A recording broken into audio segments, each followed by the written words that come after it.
जगभरातून येत असतात. बाबांचं दर्शन घेतल्यानंतर बाबांच्या झोळीमध्ये ते भरभरून दान देतात. आज या ठिकाणी आंध्र प्रदेशमधील एक साई भक्त आहेत. त्यांनी जवळपास 788 ग्रॅमचा सोन्याचा अत्यंत आकर्षक असा मुकुट जो आहे तो बाबांच्या चरणी अर्पण केलेला आहे आणि त्याची किंमत जी जवळपास 68 लाख रुपये आहे. या ठिकाणी जे दान दिलं जातं त्या दानाचा अत्यंत चांगल्या रीतीने सदुपयोग होतो, म्हणून अत्यंत श्रद्धेने आणि विश्वासाने साई भक्त जे आहेत या ठिकाणी बाबांच्या चरणी दान अर्पण करत असतात. तर मुकुट जे दान केले जातात मुकुटाचा वापर कसा कुठे केला जातो?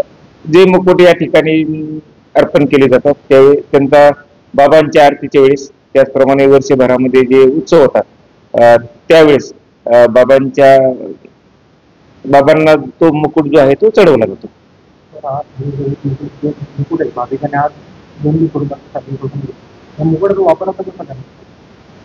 आज संध्याकाळची आरती राहील. दिवसभरामध्ये ज्या आरती होतात त्या आरतीच्या वेळेस आपण हा मुकुट वापरतो. त्याचप्रमाणे जे उत्सव वर्षभरामध्ये होतात त्या वर्षभरामध्ये सुद्धा मुकुट जो आहे तो आपण बाबांना चढवतो. तर नियमितपणे जो आहे तो आरतीसाठी किंवा उत्सवाच्या वेळेस जे आहे हा मुकुट जो आहे तो वापरला जातो.